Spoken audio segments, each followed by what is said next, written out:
to turn it on right. You're on fire, baby.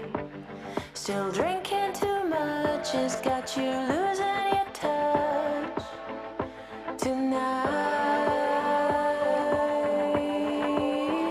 Now we don't dance like we used to. Silent disco on the floor, baby. Mr. DJ, he'll get me through.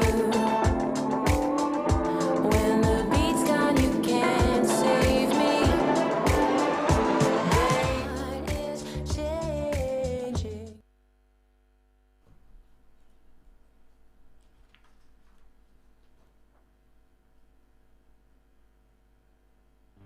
This is Broad Radio. For you, by you.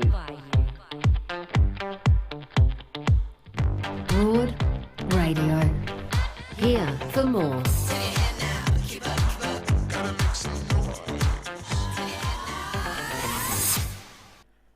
Hello and welcome to Broad Radio. I'm Jo Stanley and my co-host today is the brilliant Anjali Rao. Hello, Ange.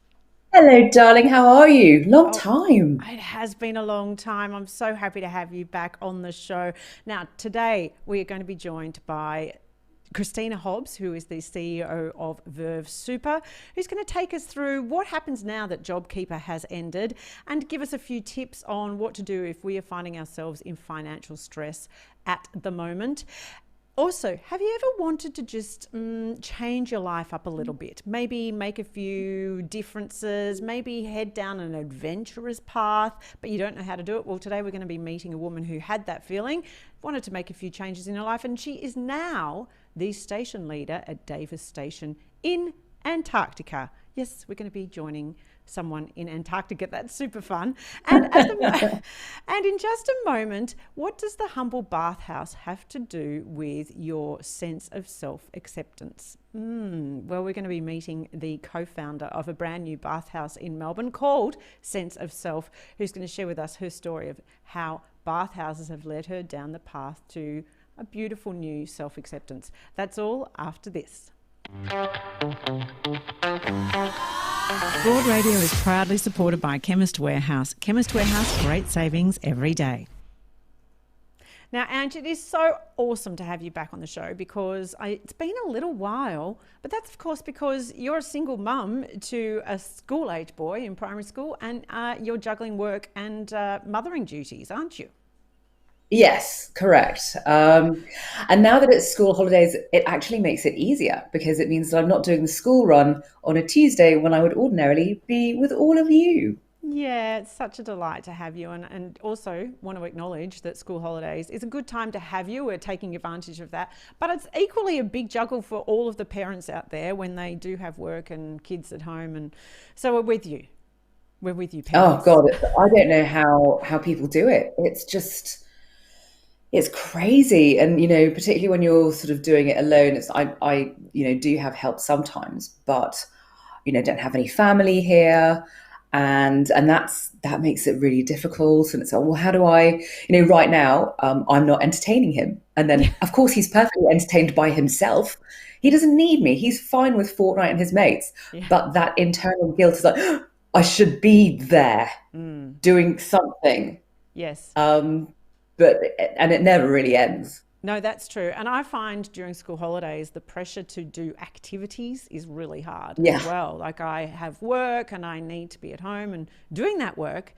But at the same time, I'm like, well, I probably should take it to the movies, or we should go to the zoo, or we should be doing something all the time because activities is what school holidays is about. Otherwise, she, spends most of her time on the iPad, or me cross at her for being on the iPad. So, it is a juggle. I mean, that's mostly what they want to be doing anyway. It's us and going, oh my God, am I a bad parent if I'm not there, cutting out paper dolls or whatever. And just leave them to their own devices, and that's what they want. Oh, you're so right. My daughter has no desire to spend time with me cutting out paper dolls. Now, if you are joining us on YouTube, welcome. It's lovely to have you. It would be great if you liked and subscribed, and then you would never miss an episode. If you are joining us on Facebook, well, actually today it might be miraculous if you are, because Facebook is not behaving for us today. So maybe you're catching up on Facebook right now. We'd love you to like and follow us as well. And we can now tell you that you can listen and catch up to our podcast, Broad Radio on the Go, which is available wherever you get your podcasts. You can check out all of our last episodes and this one as well, and into the future as well, so you never miss out. I've got a couple of headlines for you today, and that I couldn't get past because it's just been a great 48 hours for Australian women sports people. The Australian women's one-day cricket team has 22 consecutive wins under its belt, because they won on Sunday against New Zealand. That is a record. That beats the record set by 2003's much admired Ricky Ponting's led national men's team. Well done to our girls. Ooh. We're very happy that Ash Barty won again, took out consecutive Miami Open titles. And this one, I just love this. Have you ever heard of Molly Taylor, Ange? I don't know that I have. No. Enlighten me, why don't you? She is the only woman to have won the Australian Rally Championship. And yesterday, I would say she's become the most successful woman in Aussie motorsports history, because she won the inaugural Extreme E Series race in Saudi Arabia yesterday. Wow, amazing achievement. Yeah, really great. And this is coming from somebody who does not ever parallel park. I am hugely impressed. It's super impressive. This is an amazing race, though. It's electric vehicles racing in 5 countries that have been impacted by climate change. So it's a really amazing sort of concept, highlighting those very special places around the world that are being very impacted by climate change, but also incredibly rugged terrain. And she took out this race. And I got to say, what an extremely extreme thing to do. She's a ripper. She's one of my new heroes, Molly Taylor. Yeah, fantastic. Yes, so I should mention those headlines came from The Squiz, which is a daily news email and podcast that I subscribe to, again, founded by an amazing woman called Claire Kimball. So check out thesquiz.com.au for all of your daily news headlines. Now, Ange, I want to share with you an amazing program that I discovered online. It's called the Naked Body Program. And it's an online course, I guess you could do. It's like 5 modules. And it's all about body acceptance, essentially. It's really interesting. It combines... Wow, what's that? Exactly. Exactly. This is what led me to it, right? When I saw the Naked Body Program, I was like, oh, I don't tend to love looking at myself naked. This is experience and theory and expertise all combined into this course, and they talk about things like diet culture and shame and how to rewrite your narrative to end up with a greater sense of self-acceptance. What about that? Wouldn't that be a dream? I think it actually is literally a dream. I would love to get to that point in my life. I just don't know how after 46 years I ever would. The whole theory, though, Ange, is that our sense of worth is not contingent on the way that we look. And how do we change the voices in our head so that those voices don't tell us that we're defined by the way we look? Yeah, I mean, I suppose sort of, but then it's sort of split between your logical mind, the stuff that you know about yourself anyway, and your emotional mind. Like, I know that I'm really smart. I know that. Mm-hmm. But I also know that I stood on the scales this morning, and despite killing myself in the gym every day for 2 hours in the last month, I'm now heavier than I was a week ago. And that will affect me and my mood for the rest of the day. No question about it. And no matter how much my brain is going, but you're super smart. Surely that would override something as pathetic as a number on a scale. But it doesn't. Not to me anyway. But someone put that voice there. You weren't born. Yeah. You weren't born thinking that. No, I mean it's been very sort of in my family that on the female side, what a surprise, that those sorts of things are very prevalent, and I do think there's a case for that being genetic, but there's also a lot of learned behavior as well. And we're a very very close family, but I know that things that I saw in my childhood to do with weight and body acceptance and shape and stuff affect me to this day, every day, every day. What about you Well, though? I mean, I look at you and you're so tiny. You're like a beautiful little delicate sparrow. And I think, how on earth can Joe Stanley have any body image issues? Really? but well, firstly, again, I've got voices in my head. I've got all of the conditioning that came with my upbringing and the media and all of the images that we're bombarded with. Every single woman has that, and men. That's not a thing that you can escape, regardless of how you look, and regardless of whether it's you're happy with the way you look or fearful of changing, fearful of maybe putting on weight, fearful of aging. All of these things that you tend to look in the mirror and you define yourself by the way you look, which is so damaging.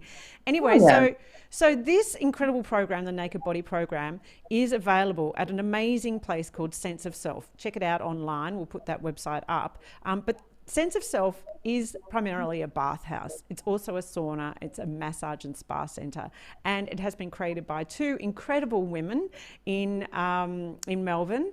And I'm going to say before we introduce her, actually, if at any point you would love to join the conversation today in and around your sense of self, your sense of body image, and perhaps maybe you've come to some self-acceptance yourself and you'd like to share how, we'd love you to give us a call. 1300 8 Broad is our phone number. The phone lines are open and we can take your call and we'll put you straight on air. It would be great to hear from you. And also you can, of course, share the conversation on YouTube if you are watching right now live. So I am going to introduce the co-founder of Sense of Self, this incredible bathhouse, because her journey to self-acceptance was really interesting and very intrinsically linked to the bathhouse culture. She joins us now. Hi there, Mary Minas. Hi, how are you doing, Joe and Ange? We're Great, really well. thank you. It is so lovely, lovely to have you join us, particularly on a morning where I understand you poor thing, the pool heater broke in your pool. Yeah, it did. These are just the things you have to deal with as a bathhouse owner. I've become like the best guy. You could hire me now to look after your pools if anyone has one. Yeah. I'm really interested, Mary, in your journey around how you came to owning a bathhouse and how that kind of led to your understanding of who you are as a person and your sense of self-acceptance.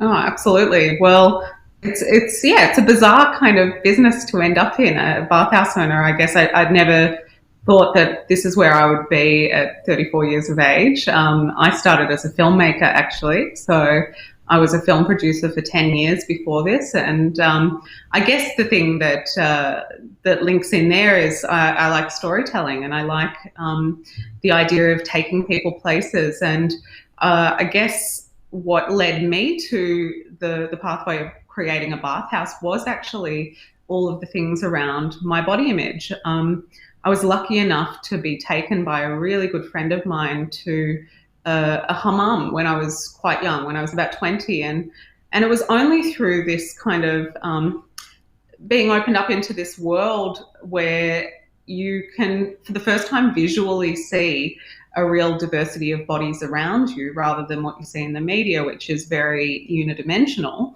that it was the first time I'd ever really felt some kind of freedom in my body, I suppose, and in my mind about my body, because I saw women of all different shapes, sizes, backgrounds, ages, and for the first time in my life, I just kind of felt like I was okay. So I think that's what the bathhouse affords us, is kind of it's a space of hope, I suppose, for all of us to put into perspective, either where we're at in our bodies and where we're at in our lives as well.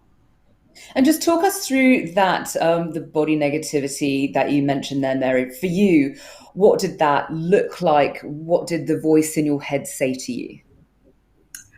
Well, I think, I've always had a very curvy body, despite wanting to kind of look like, I guess I grew up in like the 90s and the noughties. So, it was that like look, what was it, heroin chic kind of on the runways at the time, like the Kate Moss look. And so, what was kind of fed to us is this image of what is the ideal body. I mean, it changes all the time, actually. At the moment, it's a different one. Again, it's kind of based on the Kardashian look, so you need to have the small waist and the big butt. But it's like at any given time, your body might not fit into that ideal throughout, history. If you're there at the wrong time, you're not the ideal body. So for me, it was really, wanting to be having this thin ideal, which is a big part of diet culture. And I think what happened to me in that space at the bathhouse was I just had a bit of perspective, I guess, on the fact that health can be at every size, and actually what you look like isn't kind of telling of how healthy you are. So I think you'll know about people like Taryn Brumfitt who have the Embrace movement and documentary, and I think she kind of went through a similar journey, and so have other body activists, I suppose. So yeah, that was how it was for me. A hairy Greek curvy kid growing up, I just didn't fit in terms of the ideal. And so from that moment when you're at that hammam and you saw a diversity of body shapes around you, I feel like it was a bit of an aha moment, but it doesn't instantly cure or shift the voices in your head. Was that a process for you? Yeah, absolutely. It's still a process for me every day. Like, I think I really resonate with what you were both talking about before I jumped into the conversation this morning. It's, it's really difficult if you've been told by every kind of media source all of your life that, that there's something wrong with you or that you have to be a particular, there's all this expectation and judgment, no matter whether you are skinny or fat or, what size or shape you are, there's always judgment.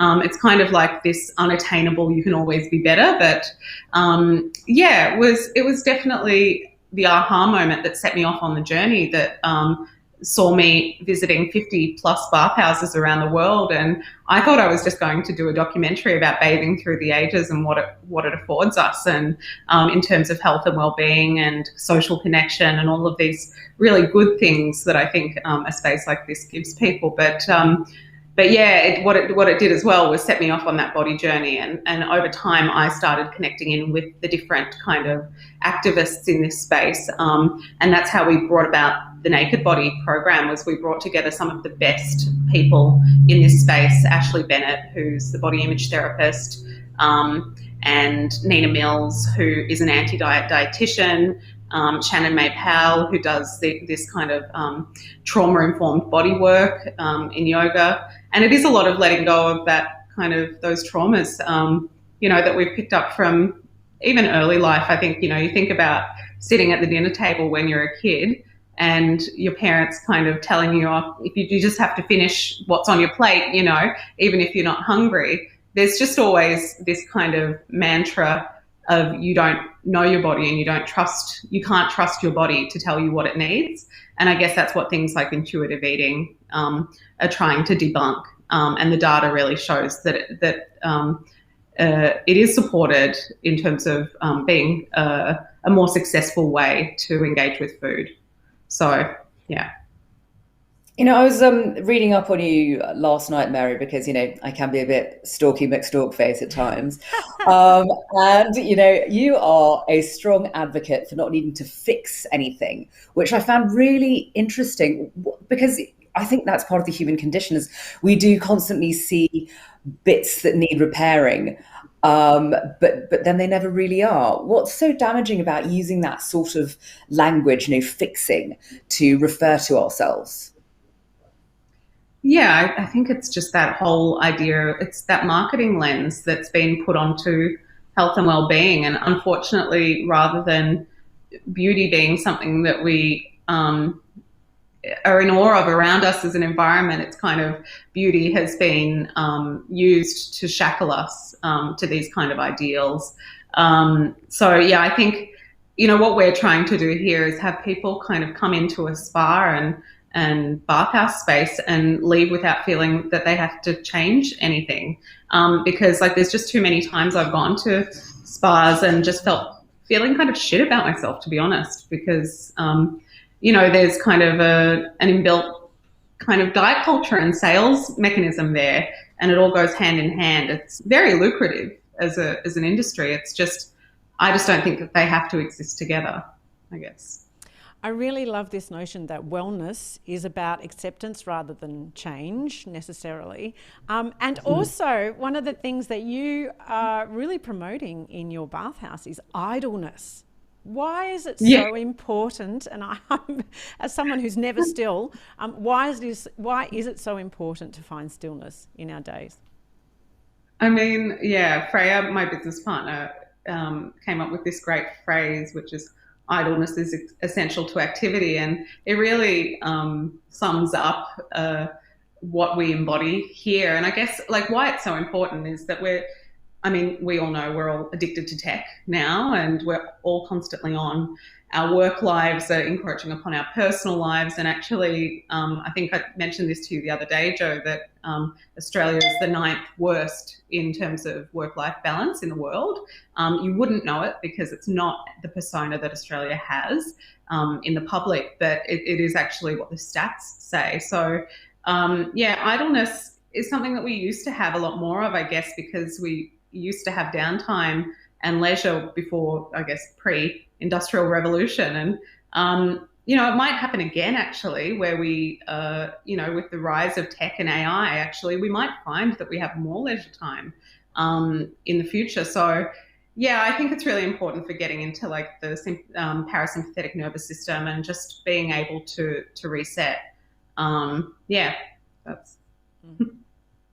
Mary, my personal trainer's mantra is always be happy but never be satisfied. What do you think of that as an internal monologue? Yeah, I probably don't agree with that. I don't know. I think why be unsatisfied? Like life is short. We should be happy and satisfied. And if you're going to spend all your time, I guess it's like Nina Mills, who was the anti-dietitian on in the Naked Body, and she practices here in Melbourne as feel good eating. She said to me, health is a 3-legged stool, and you have sleep and rest and your mental well-being, you have food, and you have movement. And it's like if the part of you in terms of the rest and the sleep and the mental well-being is just constantly haranguing you with negative kind of thoughts about yourself, it's kind of like one leg of the stool is not working and you're going to fall over. So you could have all the best, food and movement kind of activities going on, and yet you don't have a whole picture of health. So I think it's really important to redefine, how we're speaking to ourselves and how we're thinking and speaking about others as well, and understand that it's kind of, body trust is our birthright, as some of the advocates in the US have coined. So, we deserve to trust our bodies, and our bodies know what we need and what we want. We just need to listen to it a little bit more. Well, I think it is a lifelong, it's a lifelong journey, to use that word, to really form a relationship with your body that's based on a kindness and appreciation. And I don't know if you agree with me, Ange, because we're roughly the same age, that the older I get, the more I enjoy my body as it's experienced rather than to look at it. I think, because it's so strong and I'm able to do things that, I'm very grateful for. But I really love this perspective that a bathhouse can bring, that you understand that what we see in the media and in the world out there is such a very narrow version of the body. So congratulations to you, Mary, and to Freya, your business partner. I love that you've started this. And I would encourage people to sort of find ways to, get out there and explore what bodies look like in different ways. Yeah, absolutely. I would encourage it too. So thanks so much for having me. Hope to see you at the bar. Well, yep, sure. It's not my natural environment, I've got to say, but yeah, maybe I'll get down there one day, Mary. For a massage. How about that? Maybe for a massage. If you are Excellent in Melbourne, idea. yeah, if you're in Melbourne, do check out Sense of Self, and do definitely go to that website and check out the Naked Body program. It is really amazing. I just loved it, and I promise you we'll be continuing this conversation in many, many subsequent episodes of Broad Radio around, getting to know and love your body and true self-acceptance, Ange. We're working towards that. We will get there, Ange. We will. One day we will. Thanks so much, Mary, and we'll have more Broad Radio after this.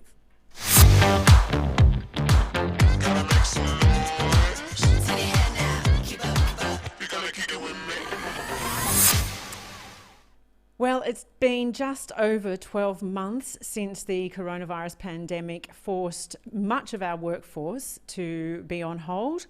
And during that time, of course, many businesses and individuals were relying on Jobkeeper, which finished last week. So the question remains, how are people coping now that Jobkeeper has ceased?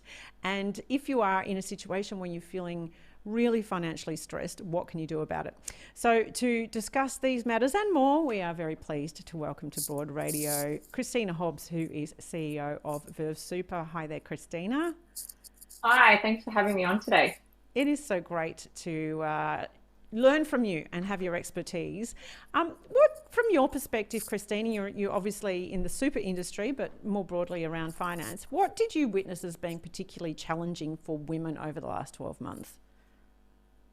I mean, it's certainly been a really hard time. We at Verve, we're a superannuation fund, but we also provide free financial coaching for our members. And that ranges from supporting people get out of debt to right through to learning to invest. So we certainly saw the broad range of challenges that women were facing. And I think those challenges were really varied. We had some members who, for the first time in their lives, were in a financial pickle and didn't know how to deal with it and didn't have the resources. We saw women who were already in challenging financial situations sort of find that challenge get even greater.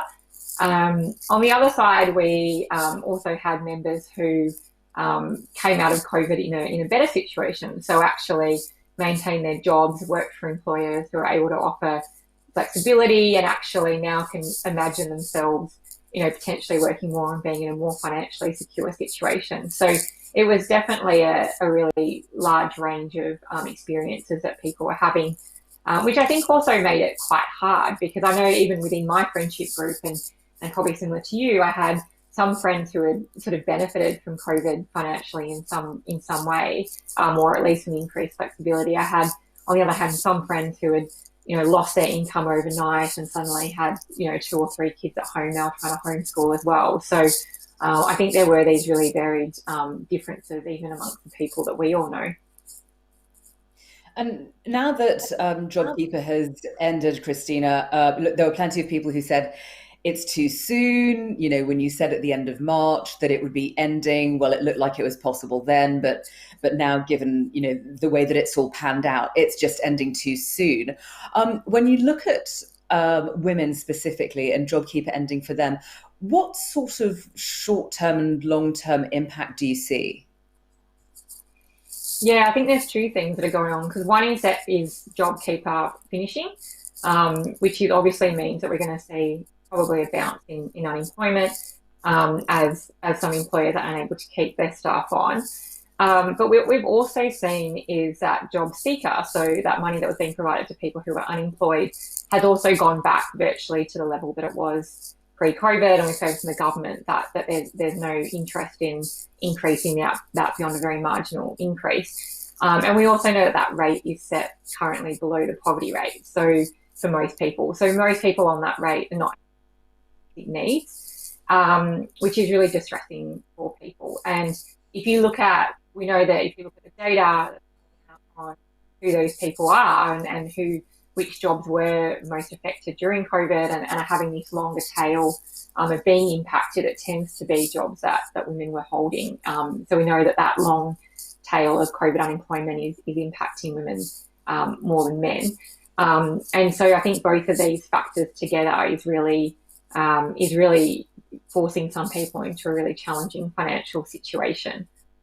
And we definitely would have liked to have seen, if not, Jobkeeper in its current form persisting, certainly some form of Jobkeeper where, potentially less money is going to large corporations that are actually making profit, but ensuring that funding is still going to those smaller businesses that need it.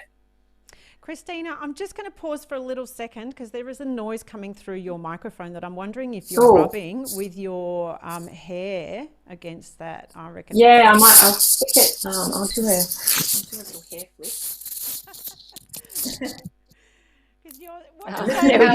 flip.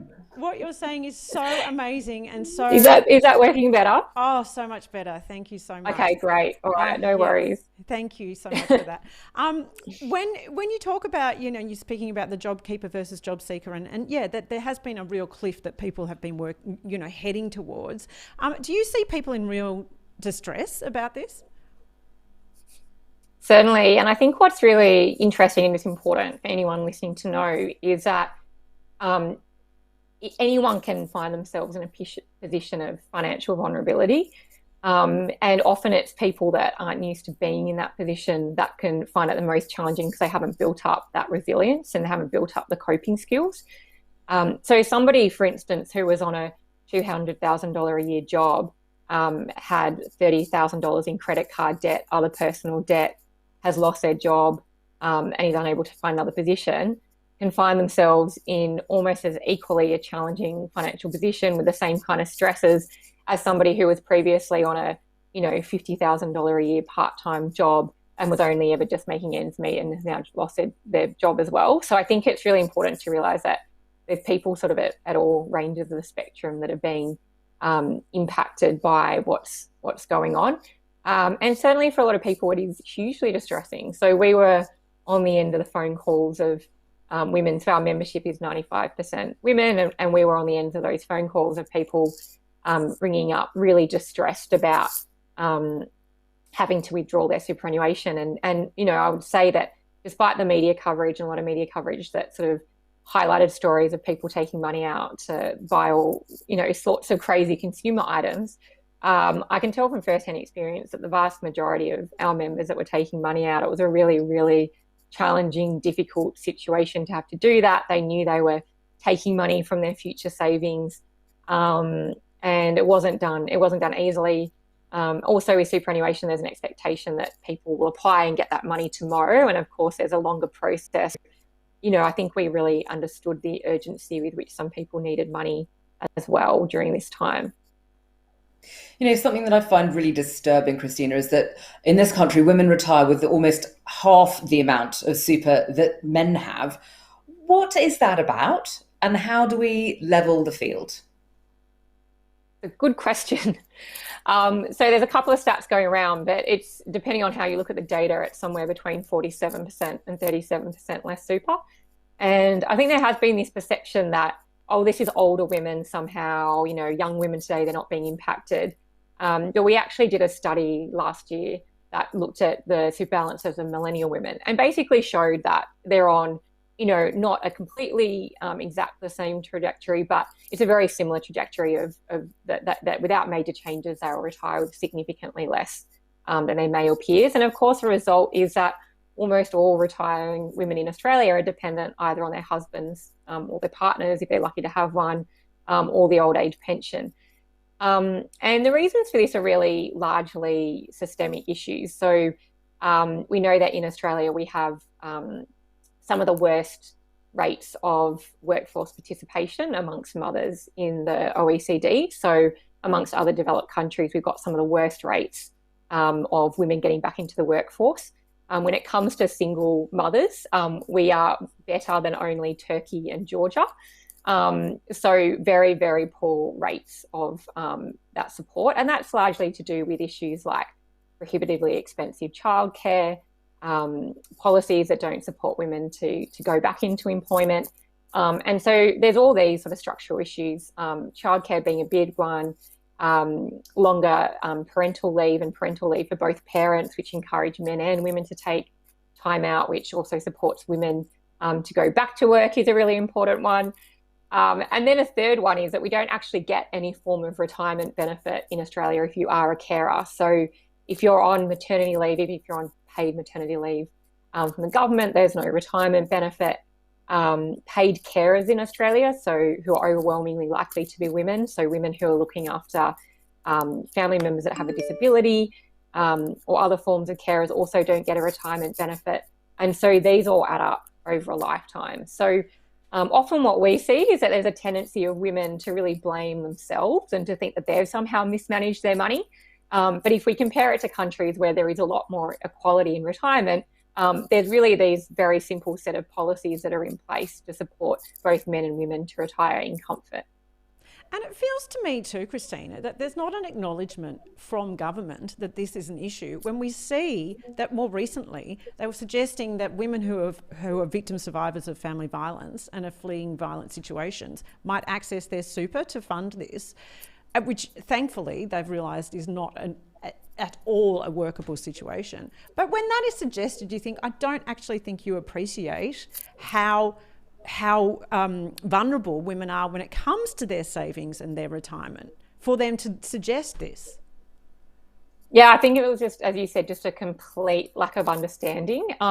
When women are taking money out of their super, they're often really acutely aware that they're kicking the problem down the road, and that by taking out 10,000 now, that 10,000 in 20 years' time could be worth 100,000, and that's the money that they're going to need to live in comfort. And so women in this situation are very acutely aware that about what's going to happen to their futures if they're taking money out or unable to build up that balance. And it seems like the government didn't quite grasp that. And I think what's more shocking about that is that we'd already seen research coming out from COVID, and we'd heard a lot of anecdotal evidence as well, including from our fund, that women who were in DV situations or situations of financial control were being manipulated by their partners and had pressure on them by their partners to withdraw their superannuation balances. And that some of that money went towards, consumer spending for their abusive partners.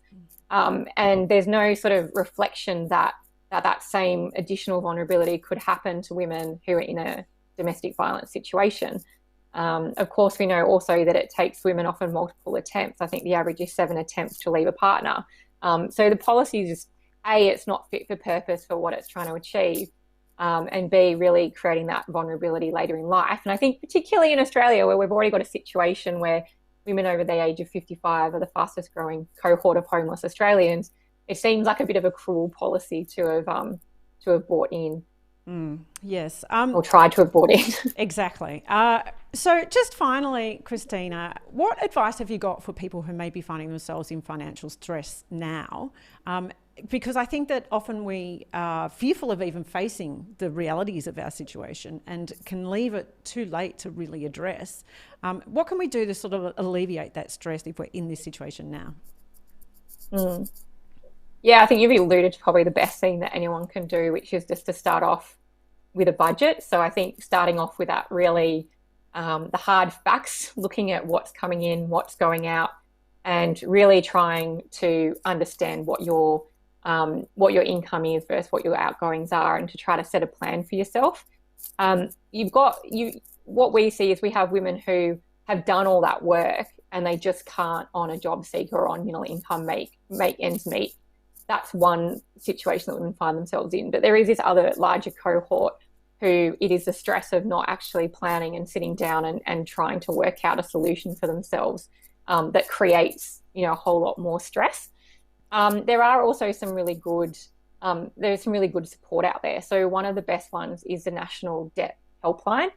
And this helpline can also provide free financial counselling to really help you manage. So this hotline is great whether you're somebody who's been in debt or in financial difficulty for a really long time, or whether you've previously been absolutely fine, but because of these COVID shocks or whatever else, you need a bit of extra support.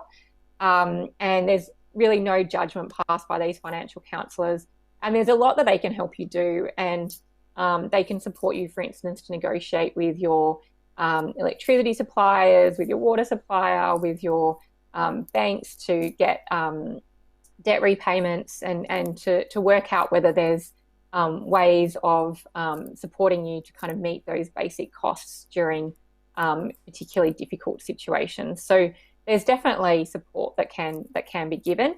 I think there was a lot of talk during COVID of how banks and other financial institutions had to put pauses on debt repayments and things. What a lot of people don't realise is that when you're in financial hardship, is a lot of this is available to you anyway. So if you are in periods of financial hardship, you can contact you can contact your financial institutions and other service providers, and also ask for breaks as well. So I think that's a really important one to remember. Depending on your financial situation, something else we talk to our members about during COVID is, if you do have the prospect of regaining income soon, is just talking to family and friends about getting a loan. If it's something that you just need to help you get through, something we suggested was actually going online, finding a simple contract, and actually, having a document, even if it's just written in email, that how much you're going to borrow, when you'll pay it back by, and if you want to pay any small amounts of interest. And sometimes it brought people comfort to just sort of have something a little bit more formal that they could offer to friends and family if they did just need financial assistance to get through a short period of time as well. So I think it's also about really taking away the stigma that people feel when they're in this situation, because certainly anyone can find themselves in a time of financial hardship. That is all such great advice, Christina. Thank you so much. And I encourage you to check out Verve Super as well. It's vervesuper.com.au. They are for women, by women. So we very much love that mantra here at Broad Radio. Thanks so much, Christina. That's been really, really fascinating and super helpful. Great. Thanks so much for having me on. And we'll have more Broad Radio after this.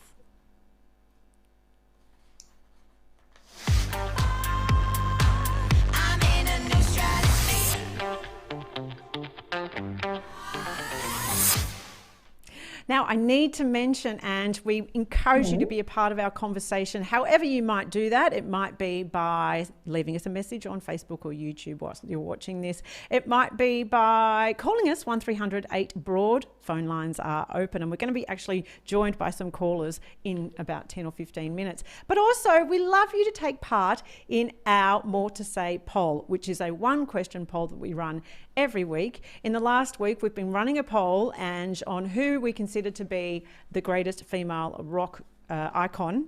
And it won't surprise you to know that Dolly Parton won. Oh, gorgeous nice. Dolly. Look at her. Find out who you are and do it on purpose. We love Dolly. At the moment, we are running a new poll, and the question is related to a new Australian study that shows 43% of women and 34% of men still work from home. And so the question is about that gap between those that work from home, male and female, and what impact do you think that working from home gap will have? And if you go and answer this one question poll, you could win a beautiful bottle of Blanc de Noir sparkling from Moores Hill Winery in Tasmania. And let me tell you, that is one of the most beautiful wineries in Australia, Moores Hill, there in Tasmania. And now that we're travelling interstate again, why don't you go and visit? Wouldn't that be nice? Should we go on a little girls' trip, Ange? Absolutely, I'm there. Down to Moores Hill Winery, and we would sample a considerable amount of their beautiful Blanc de Noir sparkling. We certainly would, yes. I think we would. So head to broadradio.com.au to enter that poll this week for your chance to win that beautiful bottle of sparkling. And we're going to be, in just a moment, joined by the station leader at Davis Station in Antarctica. That's after this. In your arena, there's only one race to win. Your own. You never stop, never quit, never look back. You push and test your limits until there are none left. Fuel your performance with INC Dynamic Way to keep you going. Broad Radio. Talking inspo we love, info we need, and sharing more of us. Watch and listen live every Tuesday 9 a.m. Australian Eastern Daylight Savings Time at broadradio.com.au, or find us on Facebook, Twitter, YouTube and LinkedIn at Broad Radio Oz. Talk to us live. Call on 1300 8BROAD. Catch up on demand anytime, anywhere, every time, everywhere. On the train, we'll be here. 2 a.m. existential crisis, we've got you covered. Broad Radio. here for more. Well, gorgeous Ange, one of the things we love to do on Broad Radio is celebrate women who are doing amazing things all around the world. And how about we cross live now to Antarctica? What would that be like? What? I know. I just love this so much. Now, not surprisingly, the internet connection isn't great in Antarctica. So we're going to be joining on the phone line an amazing woman who is the station leader for Davis Station in Antarctica. Her name is Esther Rodewald. Wow. And she joins us now. Hi there, Esther. Hello, ladies. How are we? Oh, it's so delightful to speak with you. Great, thank you. Well, my first question is, how do you end up at the bottom of the world as station leader for what to me feels like it's so remote it may as well be a space station, really? How do you end up down there? Well, you have to want to be here. You can't just fall into work down here. It's quite a long and drawn-out process of selection. So most people go through, it takes a couple of years for a lot of people to get down here. But for me personally, it sort of started as a just wanting a change and a challenge, and to see if my skills transfer to another industry. Wow. When I think of, a change, I think maybe I'll dye my hair a different shade of brown today. I know also, Esther, you've had just such an incredible career and so diverse. You used to be a TV producer, is that right? Television line producer for television drama or film and television drama. I did a job last year still in between station leader stints. So I've always been freelance, so the opportunity to sort of jump between things is easier. So That's crazy. Yeah, how do you go from TV line producer to Antarctica? What happened in between? For me personally, I sort of had a bucket list conversation with a friend, and I was just kind of thinking of, what else I could do to test myself and challenge myself. You kind of reach that certain age where you have reached a plateau, for want of a different word, in your career as far as your experiences and your skill set. And so I just sort of wanted to throw myself off a cliff again. I mean, I have to admit, I didn't think I'd get the job. I just thought it was an instinct. And in film and TV, you don't even really apply for jobs in the same way. So all of that was a challenge. But yeah, I ended up here. This is my third stint with them now. So what happened? Was there, an ad in the paper or, something on Gumtree? Like, how did you even know that there was a job there? I was actually watching a documentary on Shackleton on television and playing on my iPad at the same time. And I ended up on the Australian Antarctic Division's website when they were recruiting. So there was a big sort of jobs available sign up. And what kind of qualifications do you need to be a station leader in Antarctica? And having worked in TV, both Ange and I are thinking, well, is it the same kind of logistics and people wrangling? And there are certainly wild animals in both industries. And egos. And egos. So what kind of qualifications? Well, technically for station leader, there aren't any qualifications. The station leaders they have down here have a really diverse background. There's quite a few ex-military or police. One of the people I was away with, another lady, she was out of the health system. I'm just thinking one of the guys is a tradie that stepped up to it. So it's much more general. It is management and logistics, just like you think. And then a lot of people skills, because on top of the job, the big thing that you're managing down here and trying to keep cohesive is the community, because we all live where we work for 12 months. So it's quite intense. Yes, I did read actually that, one of the things that you were talking about, Esther, is that, it's not just about sort of managing people professionally, that for you, it's actually a lot more about pastoral care. How do you go about that? Well, I guess you have to try and get to know people. I mean, my assumption, obviously, because I don't come from a trades background, and our winter population here this year, there's 25 of us, and that's about 13, 14 of them are trades. In my usual world, I didn't cross over with tradespeople very often in anything other than a professional sense. So it's getting to know people, but also it's, I don't know how to do their job. I have to assume that they're all here because they're very good at what they do. So really all I'm trying to do is facilitate that they have everything they need to be able to do what they need to do. And then also just to make sure that, you know, within the community and the outer work time, everything's moving along and everyone's sort of happy. At the moment, I'm knitting poppies for Anzac Day. Are you? Fantastic. What are you doing with those? Well, we'll have an Anzac Day ceremony. It's quite a sort of thing down here that they do.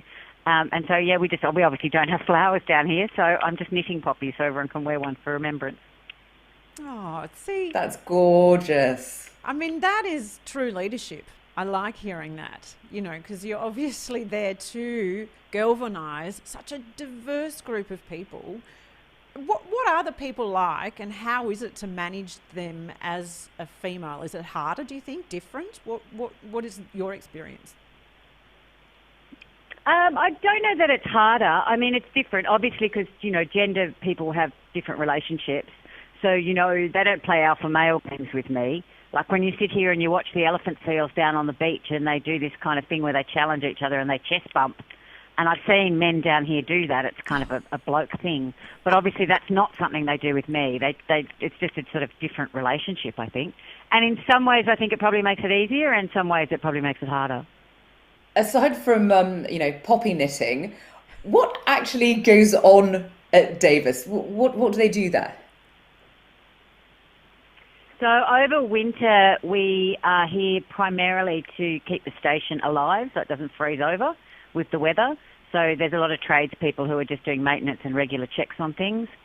Most of the science that happens on the station that actually requires scientists will happen during summer when the weather is better and the daylight is better and they can actually get out in the field easier to do things. But that said, we now, with the wonders of technology, have quite a lot of remote monitoring stuff going on. So even over winter, once we have the sea ice and we can drive out to the islands, we will go out and download data off the wildlife cameras that are out there. We will do sea ice drilling for a project that's monitoring the sea ice and how it grows. I've got an engineer here who looks after a whole lot of the remote monitoring atmospheric projects and stuff, so he crosses a number of projects just to make sure that all the lights are going in the right direction, I guess. I'm not quite sure. Make sure everything's working for those over winter. So it's a lot more remote for science over winter. We do have Bureau of Meteorology, have 2 staff here. So they're constantly doing their weather balloon project and their observations, which form part of the international forecasting system. Well, what is the environment like? I mean, it's spectacular to look at, but I can barely last more than sort of a weekend in the snow because of the cold. How do you manage that environment?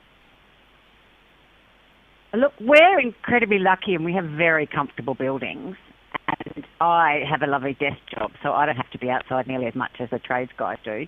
So they're wearing a lot more clothes usually than I am. And it is about clothing, and certainly, you know, the Australian Antarctic Division put a lot of investment into the clothing that they give us and that it's fit for purpose. But, you know, you look at the weather forecast, it's usually colder in Canada than it is down here. Really?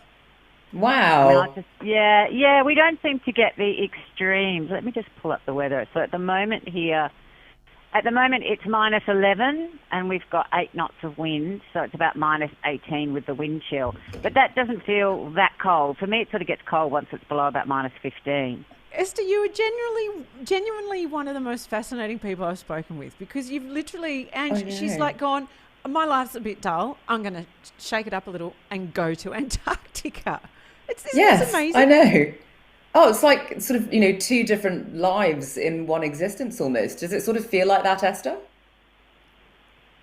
Yeah, it does a bit. I mean, there are huge similarities, you know, as you guys will know in film and TV, when you're putting together a project and it's on location for 6 months and you have to put a team together and work out all the logistics and, you know, largely what you have with you is what you have. That's quite similar down here to kind of, you know, getting the circus together and going off to do a job. So all of that translates quite well, and it means that my friends and family are very well trained to my regular absences as well, which in some ways I think makes it easier for me than for people who may have had jobs where they really haven't been away for work a lot. Mm. So what is the most amazing thing that you have witnessed, or what, you know, what's something, because I can't even imagine what Antarctica is like. What have you seen? What's the best part of your job? For me, it's probably the wildlife. The idea that you're actually sitting there, there's a iceberg on the horizon and there's a penguin in front of you is pretty extraordinary. They're that kind of, you have to sort of pinch yourself moments. Of course. If there is such a thing, what's the worst part of the job? Having to pee in a bottle out in the field. Oh my God. I think I'd like to find that much easier. Yeah. That's the end. I'm not very good with my shiwi yet. I haven't quite perfected that one. I'm telling you, Esther, any moment, any split second in which I thought maybe I might consider a career change at some point in the future and head off to an adventure like that, you have just completely just cancelled that because there's no chance I could pee in a bottle ever. You'd have to learn how to use a shiwi as well. I would. I really would. I did want to ask you, Esther, what do you miss about, being in a place that's far more convenient? Is it sort of, grabbing a greasy burger on Uber Eats whenever you like, or, heading out to a bar? What do you miss? I miss friends and that kind of social life, but someone pointed it out to me at the end of my first year, and I hadn't quite worked out how to put it into words. But what I really missed after kind of 12 months was the ability to be anonymous somewhere. Explain that. Because wherever you are down here, you know everybody, really well, right. and you can't just ignore people and sit in a quiet corner and have a coffee. You have to be polite and say good morning. So it became that thing of like, I just want to walk into a cafe and no one knows me and I don't have to talk to anyone and I can just read the paper. Yes. Wow, that would never have occurred to me, because I'd sort of think, oh, well, if you just wanted some alone time, just, walk out the door and keep walking, I suppose. That's one way. There's a difference between being alone and being anonymous, though. And I guess because I've always lived in large cities, I've always had that. Whereas I guess if you come from a smaller, country town, or one of my guys here at the moment is from Lord Howe Island, which I think only has about 350 people. So you're used to knowing everyone. But I've always lived in big cities, so that anonymity thing's always a given. Amazing. Look, Esther, you have really inspired me, because I think it's a common experience for people to get to an age and look around and go, oh, is this it? How do I reshape my life and start a new adventure? And I just love that you did that. It's amazing. Thank you. Well, Esther, thanks so much for joining us on Broad Radio. I know you're going into winter, so does that mean you have long days of complete darkness? We'll have about 6 weeks here where the sun doesn't come over the horizon. So it's not completely dark. You kind of have twilight, but the sun itself doesn't come over the horizon. You do get spectacular skies, though, because you get great orange sort of sunsets that go for hours. And hopefully what I'm hoping is that with that sort of weather, I'll be able to walk to the office at a time in the morning and have an aurora overhead. Wow. Wow, amazing. Oh, Esther, it's just been fascinating to speak with you. We're really grateful for your time on Broad Radio. And please take care over these long winter months, which, we complain in Melbourne all the time about how long winter takes. But, wow, you guys are you've got some serious resilience down there. You take care. Thank you very much. Lovely to speak to you. You too. You too.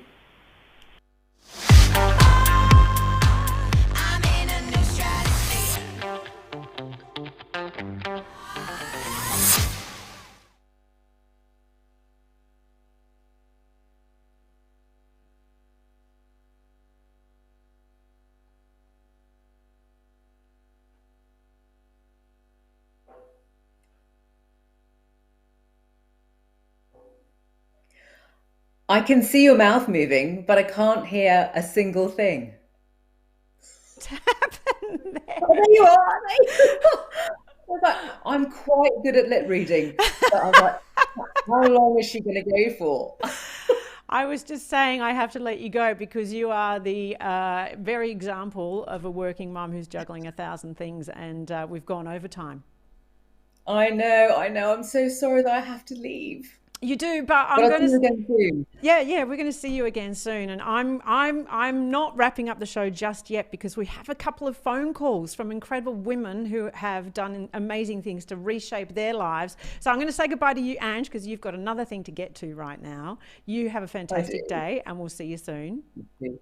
See you soon, everyone. Yes. And in the meantime, yes, this is the thing that has inspired me about that conversation with Esther Rodewald from Davis Station, is that she just decided to up and change her life. And so I asked the question on our Facebook, have you done this? Have you decided to just reshape your life?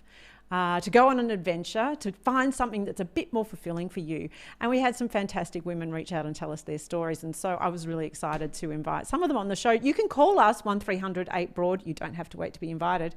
But in the meantime, we are joined by Tara. Good morning, Tara. Oh, hang on a second. I don't know if this was worthwhile. Oh no, it's not going to work. Oh, look, I don't know what's going on there. This is a bit of a tricky thing. Maybe I should have quit while I was ahead with Ange. Here we go. I think I have Tara now. Hello, Tara. It's Monique. Oh, Monique, hi. It is so great to speak with you, Monique. Now, we chatted yesterday and you told me your story. How did you change your life? What was the thing that you did to decide, actually, I'm going to do something completely different and find some fulfillment here? Well, I was just working as a call centre operator, and it was very unsatisfying, and I didn't enjoy it at all. It was just sort of a job I fell into. And then I always looked at some of my family members and friends and saw them actually enjoying their work and being passionate about the jobs that they had. And I always thought, what can I do that I'm actually going to love? What can I be passionate about? And I was always sort of searching but couldn't find anything. And then as I had children, and I was a stay-at-home mum with them, I had two children that ended up being diagnosed with a hearing loss. And so because of that, I started learning Auslan, Australian Sign Language, to be able to communicate with them. And as that sort of progressed, I just fell in love with this language, and I started meeting deaf people that were helping me learn it. And I thought, you know what, this is what I want to do. This is what I want to learn and become an interpreter and make that my career. And there you are in that photo. You're doing a sign there. What is that sign that you were doing? That is the sign for interpret or interpreter. You can use that sign for either of those, like the noun or the verb. But yeah, that's interpreting that sign. And this is your job now. You are an interpreter. I understand that you juggle lots of other things as well, but that's your passion. How would you describe the difference between you now and the difference back then when you were doing a job that you didn't particularly find fulfilling? Oh, I'm way happier in myself. I'm just, I feel satisfied when I walk out the door and I feel excited to go to work. Excuse me. So yeah, it's just, back then, you know, I'd sometimes come home and I'd be crying to my husband going, I hate this, I don't want to do it. But the same old thing that sort of drags you down is the fact you've got a mortgage and you've got to feed kids and that sort of thing. So, yeah, it was definitely not as good personally, and inside myself I didn't feel satisfied. And you did a considerable amount of study for this, which is not easy to do later in life. No. So I was in my 30s, and I live in Geelong, so regional really. And to study Auslan, unfortunately, the courses in Geelong were only basic courses, and I wanted to extend myself and learn it and become fluent. So I had to travel to Melbourne to finish that course off. But because I had the children and my husband was working in the day, I did night courses. So 2 nights a week for 5 years, I drove to Melbourne to learn Auslan, and then go on to the interpreter course after that as well. So it was pretty challenging, yeah. Well, I want to give a shout out to all people who choose to study later in life. It is not easy once you have kids and jobs and families, and there's so much that you're juggling there. And I wonder if at any time you thought that you might give up. Yeah, look, there were definitely times where I didn't want to make that trip down that highway. I was lucky, though, that there were a couple of other Geelong people doing it, and sometimes we'd carpool and have a chat in the car on the way. There was also a time when I actually did my first year of the interpreting course that at the end of the exam, I actually didn't pass that first exam, and I, excuse me, I just thought, oh, well, it's not for me. It's not what I thought it was going to be. It was too hard, and I didn't pass it. But my husband just kept encouraging me and said, you can't waste all these years of studying and not finish it off. You've got to try again. And so I did, and that time I was successful. So I'm grateful for the support that I had around me to make it possible. Oh, well, I love this story of you finding your passion and finding the thing that fulfills you. I just love it. Thank you so much for sharing it, Monique.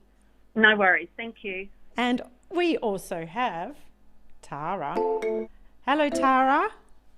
Hello. Tara, tell us, what did you do to totally change your life and why? So what I did, I left school at the end of year 11 a long time ago, back in the 80s, and I fell into office admin, and I did sort of admin, PA, receptionist kind of roles for 30 years. But I found it incredibly unsatisfying. It wasn't fulfilling. I always knew that there'd be something I'd be good at and something I'd be passionate about, but I just didn't know what it was. And my light bulb moment came in on Christmas Eve 2015. My dad had a heart attack and spent 2 weeks in the Austin. And while he was in there, I just had this really powerful light bulb moment while I was watching the nurses. I was just thinking, I think I could be really good at that. I think that is something that I would love to do and be really good at. And I had this amazing conversation with an ICU nurse after Dad had his open heart surgery. And so his nurse was a man, I think he was in his late 40s, and he'd been a truck driver most of his life. And in his early 40s, he just said, I don't want to do that anymore. I'm going to become, he went to uni, he did his nursing degree, he did a postgrad, and then he became an ICU nurse. And so I was enthralled by this conversation with him, but I had told myself, I'm too old. I can't do that. I'm too old. I was 45 at the time. And he just said, no way, you are not too old. You are not too old. If you want to do it, you do it. So that's what I did. I started my nursing degree in 2017. I graduated last year. I graduated and turned 50 in the same week. And now I'm a registered nurse, and I absolutely love it. And what does it feel like when you're caring for your patients now? What kind of a person do you feel you are now? Well, when I'm in the room caring for my patients, it just feels so me. I just feel like I'm totally in my zone. I'm a naturally caring and compassionate person, but I'm also so interested in anatomy and physiology and how the body heals and disease process and all that kind of thing. So those two things together and, just my natural skills and, I'm really working with my strengths, it just feels so me and so right and so what I was born to do, I think. It just took me a long time to discover it. Oh, I just love what that ICU nurse said to you. You're not too old. You're never too old to go and find the thing that is right for you. So if someone is watching or listening to this and thinking, I want to find that thing, I want to find the spark, the passion, what do you say to them? Because it can be, I imagine, a fairly scary thing to face and to launch yourself out there. Absolutely. It was super scary. But what I would say to them is don't listen to your stories. If I'd listened to my I'm too old story, I would probably still be doing admin work. I might have bought into that and not dug in and got the degree done. So if you're thinking about it, don't listen to your stories. Just do the thing that you really want to do and put all those fears aside and just get it done, because it is the most amazing feeling and it's definitely the best thing I've done in my life. Oh, congratulations, Tara. And I can see there's a tattoo there that you got on your wrist, registered nurse 50, because you turned 50 and was registered as a nurse in the same year. What an extraordinary thing. Yeah, it was. It was an amazing month that in October because I turned 50. I finished my degree, and that's also when I found out that I was successful in getting a graduate year. And so, as part of a graduate nurse program. So, after a horrible year, 2020, it was actually an incredible month. Oh, awesome. Well, congratulations, Tara, and all the best with your Thank career you. as a nurse. You've got many Thank years you. in sensible shoes walking around. I actually wear trainers, but I know what you mean. Oh, thank you so much for joining us on Broad Radio, Tara. Thanks, Joe. And to Monique as well. That's it. We would love you to give us a call anytime, 1300 8 Broad. It's just so important to us that you join our conversation. Broad Radio is here for you and for you and your stories. We're here to elevate what you have experienced in your life and to share with others. So you can, of course, catch up on Broad Radio. Broad Radio on the Go is the podcast, and it's available wherever you get your podcasts. And we would love you to like and subscribe on YouTube or follow us on Facebook and like us on Facebook. In the meantime, it is super late. I need to go. I've got to stop talking. Thank you so much for joining us, and we'll see you again next week.